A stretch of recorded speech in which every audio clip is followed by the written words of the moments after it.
show your face. Show your face, please, with sugar on top.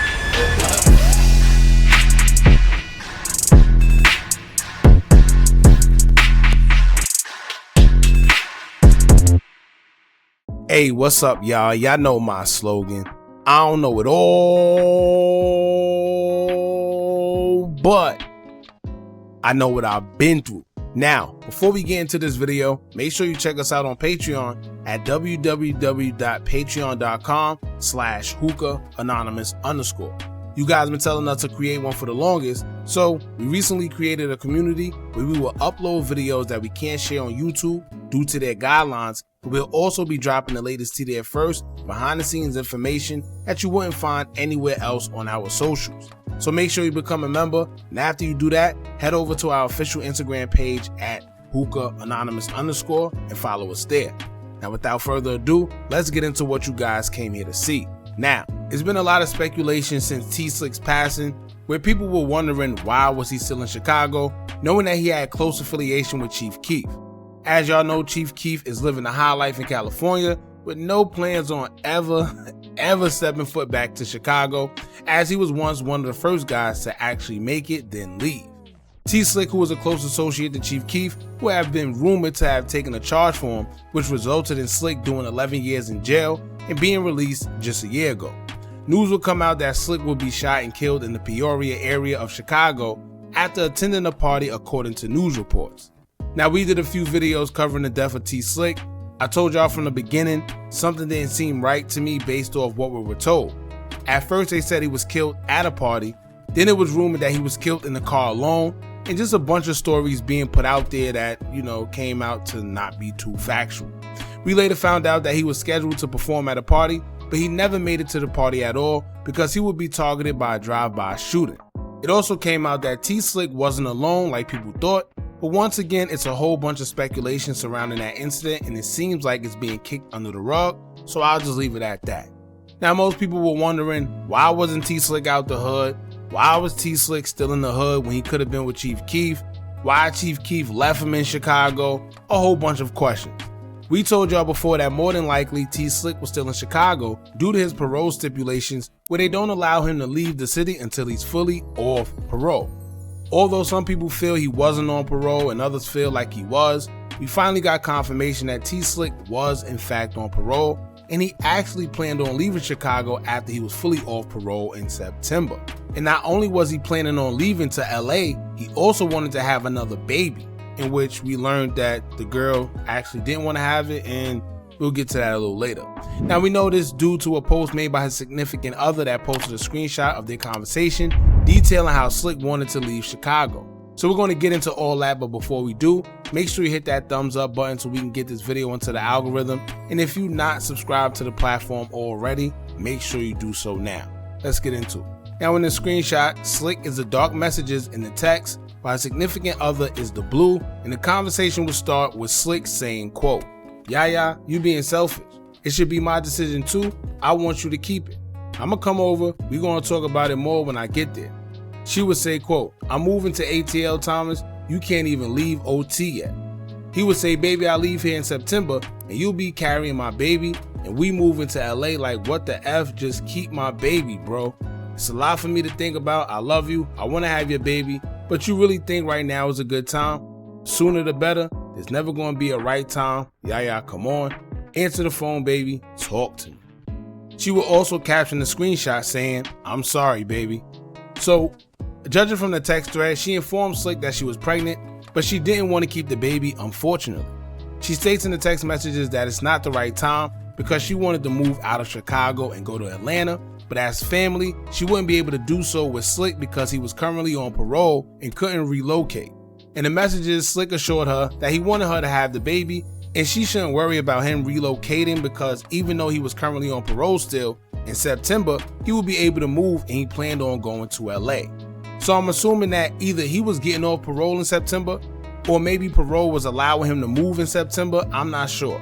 However, what T Slick said made perfect sense. Even though he couldn't leave now, by the time he was able to leave in September, she would have still been pregnant and then they could have moved and had the child elsewhere instead of Chicago. So I don't know if maybe she just didn't want to have the baby and made excuses behind it. Who knows? Maybe she just wanted to go to Atlanta. She didn't want to go where he wanted to go. I don't know. Everyone has their reasoning to do whatever they want to do. I can't blame her because we don't know what her business is and who are we to judge. But for whatever reason, she didn't want to have the baby. So I'm assuming she got the abortion, which is why she captioned the screenshot saying, "I'm sorry." And unfortunately, T Slick shortly ended up passing away. Now I know that must be a tough pill to swallow for her because she went from about to have a baby with this man and next thing you know, he's no longer here. And something like that can mess with you mentally because then you start to wonder, well, what if, right? What if I kept it? What if we did have a family? What if we moved? What if I was with him? You know, who knows? But of course, we don't just expect people to lose their lives out the blue. So this isn't something that she could have prepared for. Now, once again, for the people that thought T Slick wasn't on parole, this is basically confirmation that he was. And it has taught us that by September, T Slick would have been out of Chicago and on his way to LA like he planned. And the crazy part about it is, you don't get too many guys wanting to have a child. He sounded like he was eager for her to have a child despite her not wanting to. And usually it's the opposite. When a guy finds out that their significant other is pregnant out the blue, it's always a strange reaction, and sometimes guys even advocate for the girl to get rid of it, right? But in this case, he was very welcoming of having another child. Now, aside from that, Doo-Wop, who was also associated with the likes of No Limit and Glow Gang, he was the uncle to T Slick. A lot of Chicago guys, when they lose someone, they try to mask it, and you never really see their vulnerable side because they don't like to show weakness. However, Wop has been very expressive of his pain when it comes to the death of his nephew, T Slick. And since T Slick's passing, he's been posting about Slick every other day. In his most recent post via IG story, Wop will post a picture of him and Slick, and he will caption it saying, quote, "I always told myself I'm gonna have your back for life. Wish I could have been there to have your back for you that night. Heartbreak and 100 emoji." Then in the next slide, he will post another picture of him and T Slick, and this time he will caption it saying, quote, "People keep telling me how I'm so strong or how I'm taking this, heartbreak emoji. Y'all don't know my thoughts. Y'all don't know how I feel. Y'all don't see these sleepless nights. Y'all don't see the tears I cry every day." In his last post with a picture of him and T Slick, he would caption it saying, quote, "But I ain't getting on here for no sympathy. I just be on here expressing how I feel, 100 emoji. You was an important piece to me, Slick. This ish breaking me down, just typing this ish, heartbreak emoji. I love you, man. I wish you knew how big you was, but you forever gonna be the biggest in my eyes, finger cross emoji." So it's clear that Slick's death has definitely impacted Wop and many others. Wop just got no problem showing it. Now it's very unfortunate because especially knowing how close Slick was to getting out of Chicago in September, is literally 4 months away. 4 months. And not only that, but after doing all that time, he came out trying to make a change and just trying to get to a bag, right? He didn't come out still beefing and looking for problems, and I'm sure he wasn't running from any either, right? But it's just different when you actually did all that time, you experienced jail, you experienced being away from your family, your kids, your loved ones.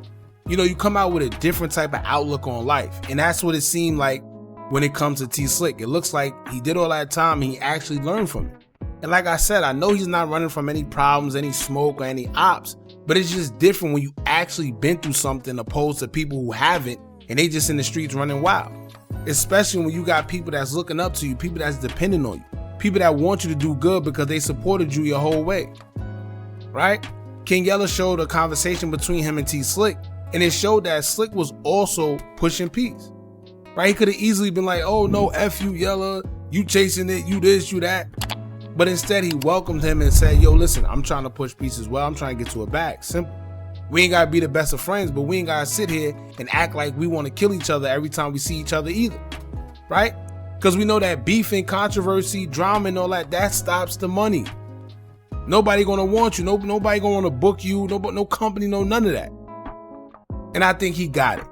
Right? So that's what he was focused on. He was focused on getting to the bag. And it seems like in September he was leaving to LA like everybody knew he would when he got off of his papers. So it's definitely unfortunate that he didn't make it to September. I'm sure once he got to LA, he would have linked with Chief Keef, and these guys would have been back to living a life together.